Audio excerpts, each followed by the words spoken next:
આજે આપણે બનાવીશું એકદમ ટેસ્ટી રજવાડું એવું સરસ શાક બનાવવાના છીએ મિત્રો.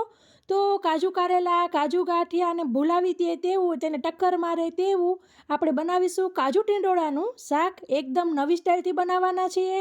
અને મિત્રો, આ રજવાડું શાક એટલું ટેસ્ટી બને છે કે તમે કોઈ પ્રસંગમાં રાખ્યું હોય કે ઘરમાં તમે મહેમાનોને ચખાડશો ને તો તમારો પ્રસંગ મહેમાનો યાદ કરતા રહી જશે, ક્યારેય પ્રસંગ તમારો ભૂલશે ને એવું સરસ આપણું આ કાજુ ટીંડોળાનું શાક બને છે. તો ફ્રેન્ડ્સ, રેસીપી પૂરી જોઈને બધી ટેકનિક સાથે તમે પણ ઘરે જરૂરથી આવું સરસ શાક બનાવજો.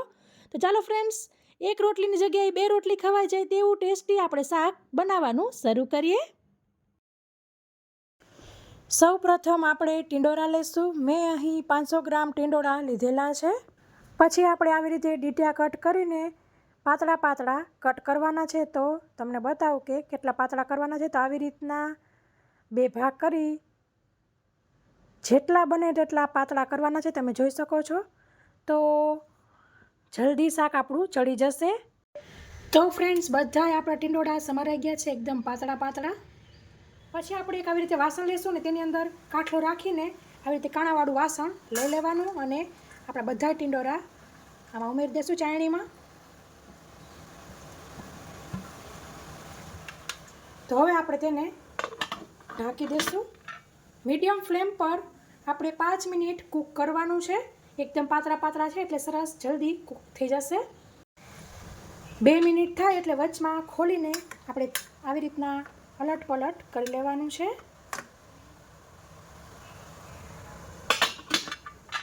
પાછું આપણે ઢાંકી દઈશું. આપણા ટીંડોળા ચડે છે ત્યાં સુધીમાં બીજી બાજુ આપણે આવી રીતે કઢાઈ લેશું અને તેની અંદર તેલ લેશું. 2 ચમચી તેલ ઉમેર્યું છે અને આવી રીતના આખી ભરીને ચમચી ઘી ઉમેરેલું છે. આપણું તેલ ઘી સરસ ગરમ થઈ જાય એટલે તેની અંદર આપણે અડધો કપ કાજુના ફાડા ઉમેરીશું અને આપણે સ્લો ફ્લેમ પર જ શેકવાના છે, નહીંતર તે બળી જશે અને લાલ થઈ જશે. તો સરસ ઉપર ગુલાબી ડિઝાઇન આવી ગઈ છે, તમે જોઈ શકો છો. કાઢી લેશું. તો હવે આપણે ફ્રાય કરેલા કાજુને સાઈડ ઉપર રાખીશું. હવે આપણને જોઈશે 2 આવી રીતના લાલ મરચાં, તો ઉમેરી દઈશું. આવી રીતના 1 મોરા જેવું મરચું અને 2 આવી રીતના લવિંગિયા તીખા મરચાંની સ્લીટ કરી લીધી છે, ઉમેરી દઈશું. અને નાનો એવો બાદિયાનો ટુકડો ઉમેરીશું. ગેસની ફ્લેમ મીડિયમથી સ્લો જ રાખવાની છે. હવે આપણે તેની અંદર ઉમેરીશું આવી રીતે 1/4 કપ સૂકા નાળિયેર કાચલી હોય તેનું ખમણ. અને સરસ આપણી કઢાઈ ગરમ થઈ ગઈ છે. ગેસની ફ્લેમ બંધ કરી દઈશું.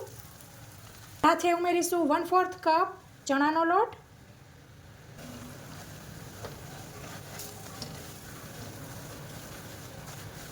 તો આપણે આવી રીતે ગરમ કઢાઈમાં જ બધું શેકી લેવાનું છે. મિત્રો, અહીં મારી પાસે આવી રીતે શેકેલા જ સિંગદાણા છે. જો તમારી પાસે શેકેલા સિંગદાણા ન હોય તો કોપરાના ખમણની પહેલાં જ તમારે તેને ઉમેરી દેવાને શેકીને પછી કોપરાનું ખમણ ને ચણાનો લોટ ઉમેરવાનો રહેશે. તો અહીં શેકેલા હોવાથી લાસ્ટમાં હું અહીં ઉમેરી રહી છું. સરસ બધું મિક્સ કરી લેવાનું છે. અને હવે આપણે આ મિક્સચરને ઠંડુ થવા દેશું. તો ફ્રેન્ડ્સ, આપણી 5 મિનિટ થઈ ગઈ છે. ખોલી લેશું અને ગેસની ફ્લેમ બંધ કરી દેવી. આમાં આપણે રાખીશું. તો ફ્રેન્ડ્સ, મિક્સર ઠંડુ થઈ ગયું છે, તેને ખાનામાં લઈ લઈશું. તો ફ્રેન્ડ્સ, તમે જોઈ શકો છો આવી રીતે આખા પાખું વાટી લીધેલું છે અને વાટતી પહેલાં જ આવી રીતના 1 મરચાંને કાઢી લીધેલું વઘાર માટે. પછી આપણે લઈશું આવી રીતના 6 મોટી એવી કળી લસણની અને 1 ડાળખી લીમડાના પાન. તો આવી રીતના લીમડાને અને લસણને ઝીણું ઝીણું સમારી લેવાનું છે. જો તમને આવી રીતના મોઢામાં આવે તેવું ન પસંદ હોય તો આપણે જ્યારે કોપરું મરચાં બધું શેક્યું ત્યારે તેમાં તમારે એડ કરી શકો છો અને પીસતી વખતે તેમાં પીસાઈ જશે. પછી આપણે તેજ કઢાઈ લઈશું અને તેની અંદર ઉમેરીશું તેલ. તો આવી રીતે 3 ચમચી તેલ લઈ રહી છું અને ફરતેથી બધું આપણે ચણાનો લોટ જે કંઈ જોઈતો હોય તે લઈ લેવો. 1 ટીસ્પૂન રાઈ, રાઈ આવી રીતે તતડે એટલે 1 ટીસ્પૂન જીરું. ગેસની ફ્લેમ ધીમી કરી લઈશું અને આપણે તેની અંદર ઉમેરીશું લસણ અને લીમડો અને જે સૂકું મરચું બાકી રાખ્યું હતું તે. અને હવે આપણે તેની અંદર જે વરાળે ટીંડોરા બાફ્યા હતા તે ઉમેરી દઈશું. તેને એડ કરીને આપણે આવી રીતે મિક્સ કરી લઈશું. આવી રીતે સરસ મિક્સ કરીને મસાલા કરીશું. તો અડધીથી ઓછી એવી ટીસ્પૂન હળદર, ધાણા જીરું ઉમેરીશું, 3 ટીસ્પૂન કાશ્મીરી લાલ મરચું ઉમેરીશું, 3 ટીસ્પૂન મીઠું ઉમેરીશું સ્વાદ મુજબ. અને આપણે બધા મસાલાને સરસ મિક્સ કરી લઈશું.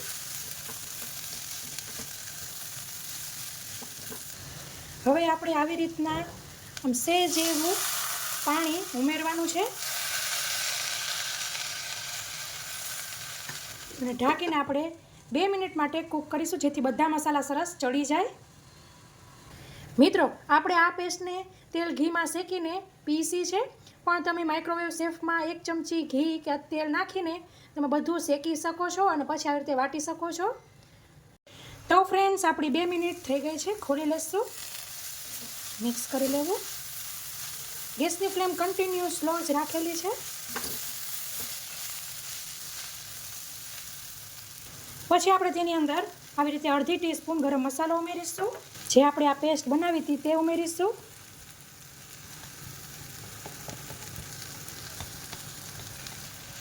એક ચમચી આપણે આવી રીતે દેશી ગોળ ઉમેરીશું. તમે ખાંડ પણ ઉમેરી શકો છો અને મિક્સ કરી લેવું. સરસ મિક્સ થઈ જાય એટલે આપણું શાક બિલકુલ રેડી છે. ગેસની ફ્લેમ બંધ કરી દઈશું. ધાણા ભાજી અને ફ્રાય કરેલા કાજુ ઉમેરી દઈશું અને આવી રીતે અડધા લીંબુનો રસ ઉમેરી દઈશું. તો આપણે લાસ્ટ મિક્સ કરી લઈશું. બધું સરસ મિક્સ કરી લઈશું. બાય ચાન્સ તમારે કાજુ ન ઉમેરવા હોય ને તો પણ તમે આવી રીતના પ્રોસીજરથી ટીંડોળા બનાવશો ને તો તમારા ટીંડોળા મસ્તીના બનશે અને બધાય માગતા રહી જશે. એવું સરસ શાક બનવાનું છે. તો હવે આપણે કાજુ ટીંડોરાના શાકને આપણે સર્વિંગ પ્લેટમાં લઈ લઈશું.